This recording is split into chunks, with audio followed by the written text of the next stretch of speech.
adalah rektor, atasan PPI. Oh ya benar, nggak ada ya. Ya. Kenapa Pak nggak pakai itu? Ini kan institusi resmi badan publik ya, harusnya kan merespon surat harus pakai surat resmi yang kemudian entah di scan, entah di itu baru direspon ya.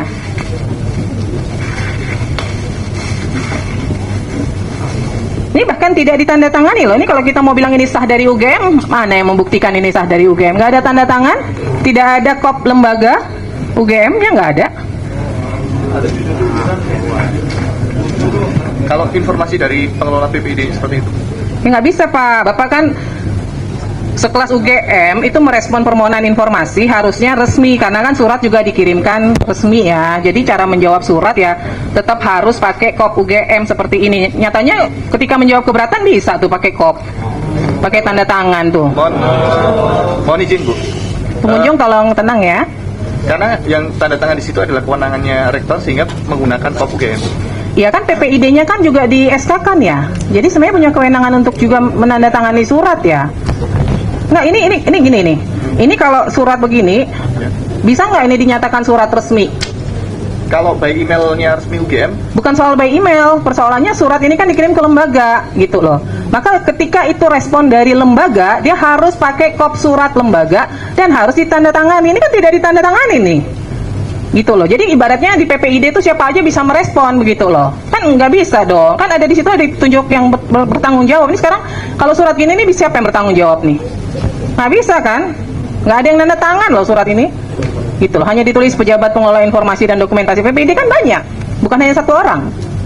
Ya kan? Ini jadi catatan ya buat UGM ya. Yep. Surat resmi harus direspon dengan resmi. Nggak bisa sembarangan. Oke, kemudian pemohon mengajukan keberatan di tanggal berapa? Tanggal 21 Agustus. 21 Agustus. Diterima nggak surat keberatannya? Diterima. Dari UGM diterima nggak? Tanggal berapa? 21 Agustus. 21 Agustus. Oke. Mungkin mendaftarkan keberatannya sudah diregister di tanggal 21 Agustus. Diterima ya? Ya. Direspon nggak? Direspon di tanggal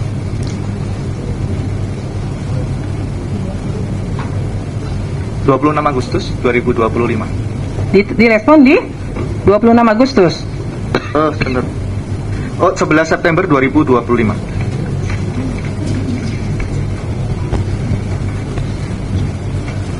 Pemohon menerimanya tanggal berapa? Di email. 11 September. Sebentar, saya cek.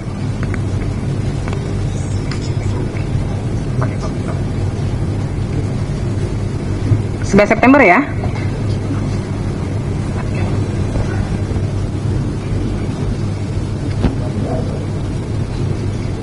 Baik.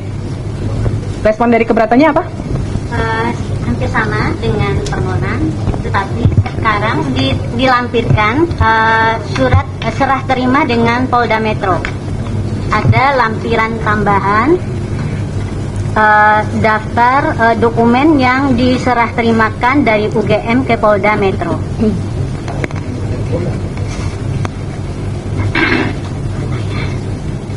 Baik, dari pihak UGM menjawab ijazah asli tidak dalam penguasaan karena dalam penguasaan yang bersangkutan. Kemudian salinan ijazah asli tidak dalam penguasaan, saat ini dalam penguasaan Polda Metro Jaya untuk proses hukum.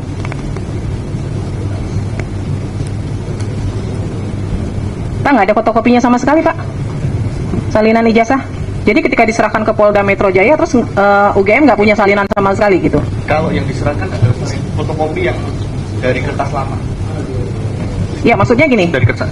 kan menyerahkan dokumen ke Polda. Nah pada saat menyerahkan itu kemudian pihak UGM nggak punya sama sekali dokumen apapun lagi terkait ijazah, salinan ijazah itu. Iya, yang kita serahkan ke Polda itu yang salinan yang asli gitu Ibu gitu ya. Iya, salinan asli. Fotokopi yang lain nggak ada? Foto scan-nya tentu ada. Masih ada yang lain? Ada. Karena kan di sini dimintanya bisa fotokopi atau scan warna kan, tapi dikatakan tidak dalam penguasaan nih. Tapi bagi kami ya, itu kan kemudian dokumen informasinya bersifat data pribadi ya. Iya, notabene itu Nggak, terlepas dari itu dulu. Ini kan persoalannya dari pihak UGM kemudian menjawabnya tidak dalam penguasaan. Tidak dalam penguasaan itu kan pengertiannya tidak ada berarti. Gitu loh. Nah, ada atau enggak nih? Kalau yang Saya tidak menyangkut ke ada informasi pribadi atau apa, enggak dulu. Ada enggak dalam penguasaan UGM? kalau konteksnya salinan yang asli notabene itu kita serahkan juga kepada Polda Metro. Ya. Itu scan salinnya ada di kami. Ada. Ada. Di luar yang diserahkan ke Polda ada? Scannya ada. Masih ada ya? Oke. Baik. Kemudian transkrip nilai. Ada nggak salinannya? Ini kan sama nih jawabnya, tidak dalam penguasaan, saat ini dalam penguasaan Polda Metro Jaya untuk proses hukum. Nah, ada nggak salinan selain yang diberikan ke Polda Metro Jaya? Salin aslinya ke Polda Metro Jaya. Ya, di luar itu ada nggak nyimpan? Salinan scan-nya gitu, saya kira juga ada di kami. Jangan saya kira, ada atau nggak? Ada. Ini Ada atau nggak? Harus yakin kalau di ini. Yakin ada nggak? ada. Dia itu yang tahu lebih detail itu PPD fakultas itu Ibu. Gitu. Tapi secara umum harusnya ada atau tidak? Harusnya ada. Harusnya Saya kira ada. gitu Ya? ya. Saya kira ada itu. Kemudian kartu rencana studi dan kartu hasil studi. Ada nggak? Kalau KRS itu tidak ada ya, itu tidak dalam penguasaan kami gitu. Kalau KHS, kartu hasil studi gitu, itu ada gitu ya. Yang KHS gitu, ada? Ada. Kalau KRS? Tidak ada itu. Nggak ada ya? Dan kami sudah mencoba dengan sedemikian rupa gitu ya. Di fakultas juga nggak ada? Tidak ada, kami sudah memastikan itu ke fakultas. Dan apa ya, dan memang tidak ada ya, karena memang mungkin pada zaman itu ya, pada zaman saya pun KRS itu kan memang oleh mahasiswa ya, dan dosen pembimbing gitu. Dan kami sekali lagi telah mencoba mencari sedemikian rupa, dan itu memang tidak ada ya. Jadi Tapi biasanya bukannya kalau mahasiswa mau per semester itu dia harus buat KRS-nya ya? Berapa SKS yang dia ambil? Iya, di mahasiswanya. Nah, itu tidak didokumentasikan oleh perguruan atau oleh fakultas? Nah, sejauh yang kami cari gitu ya, koordinasi juga dengan PPD fakultas, itu sampai sekarang kami sudah mencoba sedemikian rupa gitu, Ibu, itu tidak. Halo teman-teman, kembali lagi dengan saya di channel YouTube ini. Oke, seperti biasa, saya akan kembali membacakan komentar-komentar netizen di seluruh Indonesia. Teman-teman telah menonton cuplikan video sebelumnya. Sekarang saya akan membacakan tanggapan netizen plus 62. Oke, tanpa berlama-lama, saya akan mulai pada komentar yang pertama. Di sini dikatakan bahwa perusak negeri ini sebenarnya UGM. Si Jokowi tidak kuliah di UGM, di keluarga UGM. UGM harus dihukum dengan dibekukan operasionalnya karena sudah bersekongkol merusak negeri ini. Kan UGM harus dengan tanda tangan, stempel nama jelas penanggung jawabnya. Nanti lempar-lemparan tanggung jawab. Sudah dirancang. Mohon tetap tegas ya, Ibu Hakim. UGM gara-gara ijazah palsu Jokowi terdegradasi dan sulit dipercaya. Sungguh memalukan. Gua sebagai alumni UGM sangat tidak terima. Jokowi sudah merusak dunia pendidikan. Parah nih, punya presiden seperti ini. Presiden yang memalukan bangsa dan negara. Rektor dan kuasa hukumnya wajib dipenjarakan, nanti baru menyusul yang lainnya. Suarakan kebenaran di negeri ini, jika harus kawal dan lindungi, terus buat hakim ketua dan anggota yang menyuarakan suara kebenaran. Oknum-oknum yang curang atau pembohong yang ada di UGM, semoga dilaknat oleh Allah. Ibu Hakim Ketua Paten UGM acakan atau amburadulkan semua. Semua itu kebohongan yang dilakukan oleh KPU dan sudah diberi pelicinnya. Sangat memalukan lembaga pendidikan sekelas UGM kerjanya seperti ini. Orang yang gak jujur sudah ketahuan, tampak gelagapan. Hajar Bu Hakim. Suratnya dimanipulasi oleh UGM, apalagi ijazahnya yang dipalsukan. Ijazahnya dikuasai oleh Polda, tapi kemarin diperlihatkan kepada para termul. Terus kemarin juga ada yang bilang dikuasai jaksa. Sekarang salinan ijazahnya nggak punya. Semua itu adalah kebohongan. Ibu Hakim yang jujur dan berani, sikat terus Ibu kalau tidak jelas dan tidak yakin. Ayo orang-orang jujur dan berpendidikan, bersuaralah. Jujur itu indah. Maju terus Bu Hakim, rakyat bersama hakim-hakim yang berani dan jujur dalam menegakkan hukum. Jadilah penegak hukum yang berjiwa patrio demi harga diri bangsa ini dan negeri kedepannya agar hukum tidak mengenal sepihak. Itulah UGM, Bosnya tidak ada, pembantunya tidak berani bersikap, apalagi garis belakang masih banyak urusan. Semakin lama kasus ini terungkap, bau busuknya akan semakin menyengat, bukan hanya sebatas itu saja, tetapi para pihak yang melindunginya juga akan membusuk, waktu yang akan membuktikan segalanya. Menutupi kebohongan oknum UGM Termul, semoga hakim objektif dan tidak ada intervensinya. Kuliti terus Bu Hakim agar terang benderang tentang ijazah ini. Kelas UGM kok kayak kelas RRT? Tidak begitu. Kalau begitu sangat memalukan. Terima kasih Ibu Ketua Hakim yang mulia. Cara Anda mengadili sesuai harapan kami sebagai rakyat Indonesia. Masih mau percaya dengan termus yang sudah rusak? Suatu persidangan Ibu Hakim ini yang harus menyidangkannya. Aneh tapi nyata terjadi di negeri ini. Bagaimana negara bisa dibohongi oleh satu keluarga? Parah banget. Mantap Bu Hakim, ayo jangan ragu. Tunjukkan karirmu sebagai hakim yang adil. Indonesia mencatat, katakan salah kalau salah, katakan benar jika itu memang benar. Di saat hukum di ujung nadir, buruk seburuk-buruknya. Kini hadir secerca cahaya harapan untuk keadilan. Genderang keadilan akan selalu menang. Data bukti dari UGM juga perlu diuji semuanya. Mengingat rentan waktu kasus Ijazah Mulyono ini tahunan, wajib diwaspadai.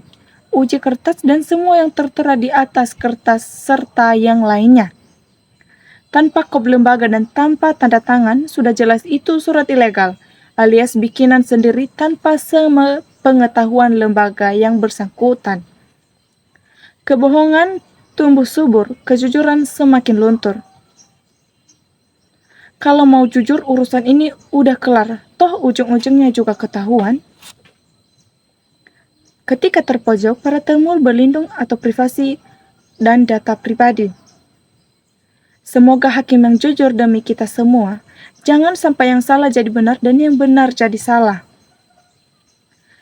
Rektor yang malu gak ia melihat lembaganya dipermalukan dalam sidang KIP. Semoga Ibu Hakim selalu sehat dan dilindungi oleh Allah. Kini saatnya penegak hukum jujur demi menyelamatkan bangsa dan negara Indonesia. Semoga Allah melindungi orang-orang yang jujur berani menyuarakan kebenaran dan keadilan. Salam persatuan dan kesatuan. Kalau sidang ini tidak sandiwara, pasti sudah keringat dingin. Intinya, negara hukum tegas dan pembela kehakiman. Kalau kehakiman jurdik, tak ada yang mau diberi cuan, pasti negeri ini indah. Maling ayam cepat ketangkep, langsung penjara 3 bulan. Koruptor kok susah ya? Kupcok buat hakim, tegakkan yang adil. UGM pun bisa jadi jongsongnya Mukidi, sangat menyedihkan. Penegak hukum yang independen dan menjunjung tinggi kejujuran dan objektivitas tanpa pandang bulu adalah dambaan bagi masyarakat dan jadi pandu atau tonggak kebenaran negara berdasarkan hukum. UGM sekarang tidak jelas. Masih cari aman UGM gak sepenuhnya hati mendukung kecurangan Mulyono. Kalau hakim begini jujur dan tegas setiap perkara cepat selesai, tidak berbelit-belit. Atau kalau sudah ada titipan putusan, nah itu yang buat rusak hukum bangsa ini. Adapun yang namanya kebohongan, pasti suatu saat akan terbongkar. Ibarat bangkai mau ditutup rapat pun pasti akan menyengat baunya. Negara harus melindungi hakim ini, beliau hakim yang jujur. Semoga kebohongan-kebohongan pengguna ijazah palsu, dokumen palsu, ini terungkap, diberi sanksi hukum yang setimpal, diberi efek jerah, agar jadi contoh untuk nasib Indonesia dengan generasi muda yang jujur, bertingkah laku baik dan benar, tidak menghalalkan segala cara. Melalui sidang ini, semoga bisa membuka mata semua masyarakat. Kebenaran, kejujuran akan mencari jalannya sendiri. Ini bukti UGM itu mau mengedak lembaga hukum. Masa sekelas UGM pura-pura nggak tahu surat yang tidak resmi itu? Ayo bongkar terus Bu Hakim, tinggal tunjukkan saja kenapa berbelit-belit. Semoga Bu Hakim amanah dalam mengambang tugasnya. Saya sampaikan gak bisa komentar kok bisa Jokowi gak mau menunjukkan ijazah demi mantan rakyatnya. Sekarang bangsa ini masih dianggap rakyatnya atau bukan. Orang jujur, cerdas, bela keadilan dan kebenaran. Nikmat tidur makan, semoga Ibu Hakim sehat selalu, panjang umur. Oke, teman-teman, itu adalah komentar netizen yang telah saya bacakan. Dan jika teman-teman memiliki pendapat yang lain setentang dengan cuplikan video sebelumnya, teman-teman bisa mendapatkan di kolom komentar. Dan juga jangan lupa subscribe. Itu saja dan terima kasih, salam hangat.